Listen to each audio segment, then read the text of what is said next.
It feels unfair that smart people get passed over more than average performers.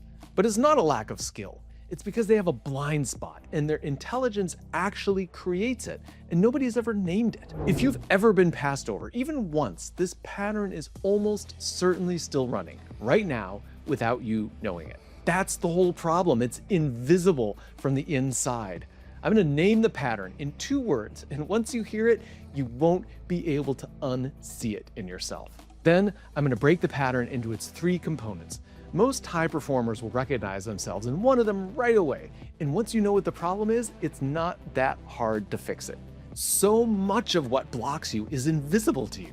If you want to see those things so you can grow faster in your career, subscribe. You'll get 2 to 3 new videos every month. Let's jump in.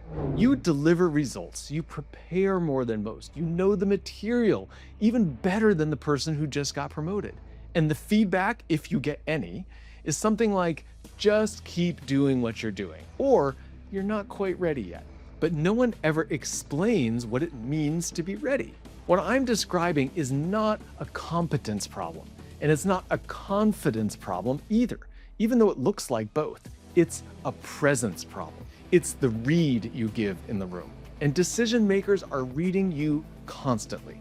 I know this because I sat on the side of the table making those assessments. When I was director of finance at Apple, I was in the rooms where these decisions were made, and I watched it happen to smart people over and over again. There was even a person on my team, we'll call him Adam, who was reliable, hardworking, smart, diligent, thorough. He was always prepared. And the consensus was, he's not ready. So I started to pay attention to what is the read these people are giving in the room. And once I started looking for it, I couldn't stop seeing it in other people and honestly in myself. It's a trap, and it's the cruelest kind because it's built on your strengths. It's the performance trap. It's a trap because you can't see it coming. It looks like excellence, polish, professionalism, diligence. And in an individual contributor, those are exactly what's expected of you, so no one ever criticizes them. But when you're being weighed for a senior role, the exact same behaviors read as, you're still performing the old job, you're still auditioning. And that's the worst part. The harder you work, the more you perform, the more you convince other people that that's where you belong. The performance trap has 3 components, and I bet you'll recognize in yourself at least one of them, maybe even all 3. The first 2 sound like complete opposites, but you'll understand as we go through how we're connected. Here's the first one, and it's the one that feels most like a strength: perfection. Underneath this, though, is a fear, the fear of being wrong. So you make sure you never are. You're over-prepared, over-polished. You've gone through the slides multiple times before you put them on the screen. You want everything to be airtight.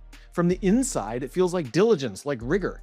But what it actually is, you can't move until you're certain. And you're building a bigger and bigger case for staying in your old role. Adam, the person on my team who hears you're not quite ready, responded by getting more diligent and more thorough and doing more preparation, and he ended up further from ready, not closer, because you can never prepare your way to get to the next level. When you're focused on perfection, people can read that underneath that is a fear of getting it wrong, and that's why they say you're not ready yet. Leadership is all about being able to lead and manage through uncertainty. You never have certainty as a leader. So if someone is afraid of getting it wrong, they are not ready to be a leader, which is why when you're focused on perfection, you get the message that you're not ready yet. The growth here is not to lower your standards. It's to trade certainty for decisiveness. Making the call just a little bit before you're ready to do so, before you are sure, and be okay if you get it wrong. So here's how you can apply that. In the next meeting, state your opinion. Make a call before you've done all of the research. Because when you're so focused on doing everything right, everybody reads that as not ready to the next level where you're going to be required to navigate uncertainty.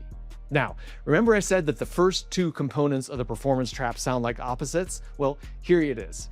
Perfection is the trap of doing too much, and this next one is the trap of doing too little in the very same person, but the opposite system.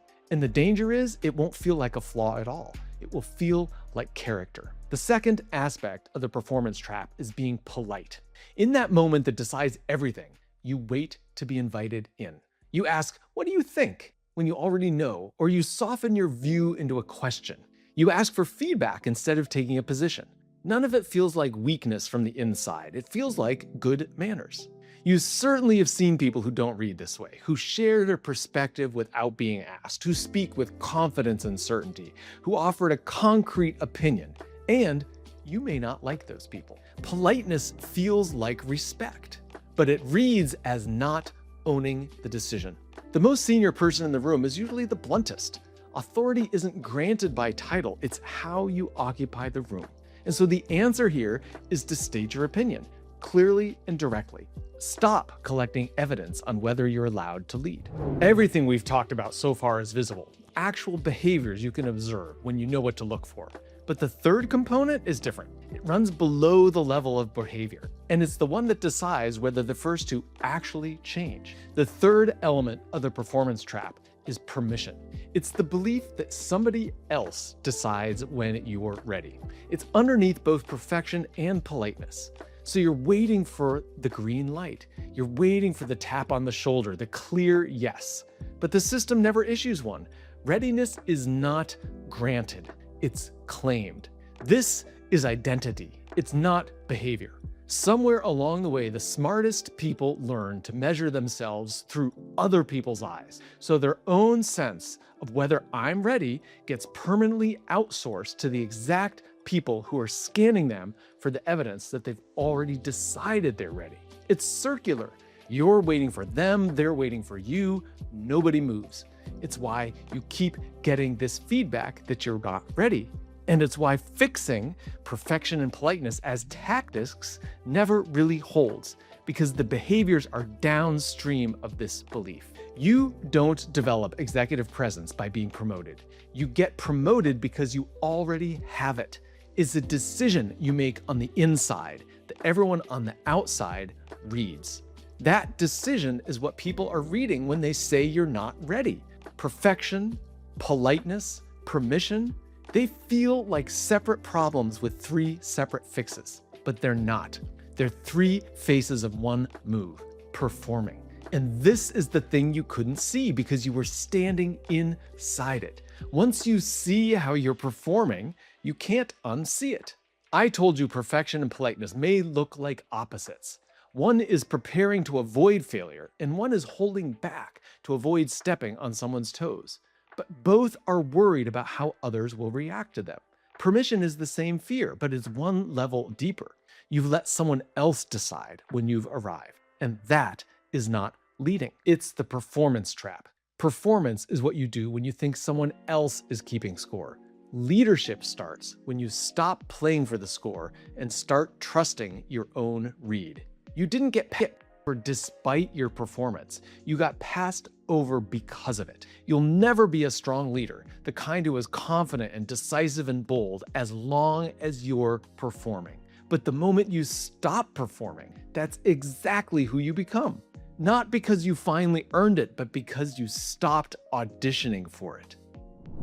If you recognize yourself in any part of the performance trap, here's how you change it. Go watch my video on why you should stop asking for feedback. It's the practical, action-oriented version of everything I just described, and it's linked right here.